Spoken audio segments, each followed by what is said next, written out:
صباح الخير أو مساء الخير على حسب وقت ما بتشوفوني، كل سنة وأنتم طيبين، وربنا يتقبل صيامنا وقيامنا إن شاء الله. النهارده هنعمل أكلة حلوة كده ولذيذة هي الستريبس، زي ما أنتم شايفين.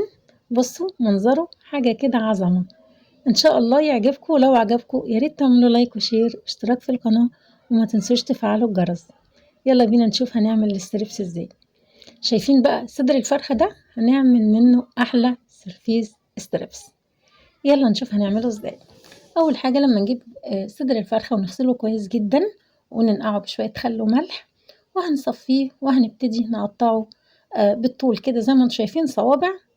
وهنجيب نص كيلو دقيق هنحط عليهم ملح وفلفل اسود وبابريكا وشطه وكركم وكاري وبهارات فراخ وبصل بودر وتوم بودر وجنزبيل، وهنقلب الخلطه دي كلها الجميله مع بعض، وهنقسمهم ممكن ربع والتلات ارباع زي ما انتم شايفين كده.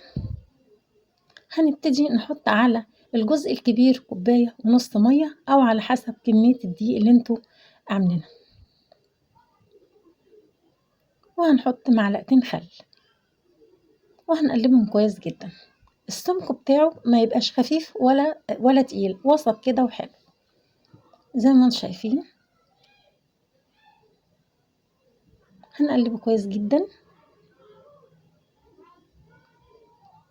وهنبتدي نحط الستريبس او صدر الفرخه اللي احنا قطعناه صوابع كده.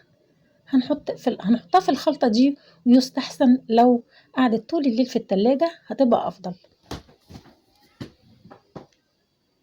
لو ما أمكنش الوقت طبعا ممكن ساعتين تلاتة. هنبتدي نجيب شوية الدقيق بقى اللي كانوا الصغيرين، ده الكفر الأخير. هنحط عليهم معلقتين نشا ومعلقة كبيرة بيكنج باودر، وده اللي هنغلف بيه الستريبس نفسه. هنطلع صوابع الستريبس اللي احنا قطعناها زي ما انتم شايفين من الخلطة،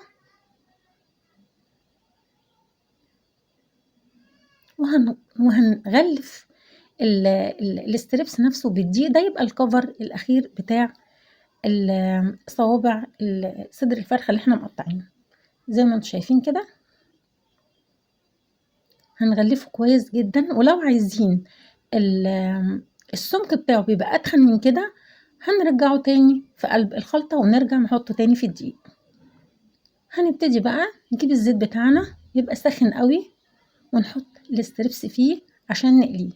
الحقيقة أنا جربت أول مرة كان في الطاسة زي ما انتم شايفين، لكن لقيت الأفضل إن احنا نجيب حاجة غويطة شوية ونقلي فيها الستريبس، هيدينا نتيجة أحلى.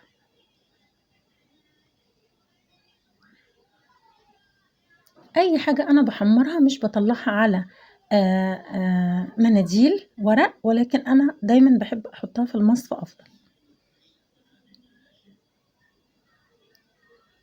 زي ما انتم شايفين كده، حتى لما حطيته في الطاسة برضو قليته في الطاسة طلع في منتهى الجمال. هنا طلعته من الخلطة، حطيت الكفر الأخير الدقيق مع النشا والبيكنج باودر،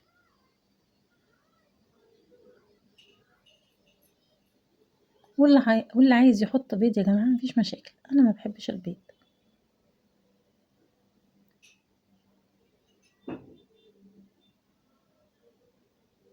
زي ما انتم شايفين هنا برضو قليته في الطاسة الغويطة اداني نتيجة أفضل.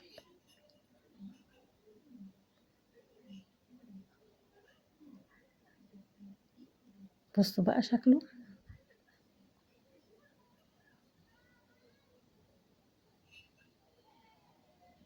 في منتهى الجمال. بصوا بقى الكفر من بره مقرمش، من جوه اللحم طري، وهتسمعوا صوت القرمشة، حاجة كده عظمة.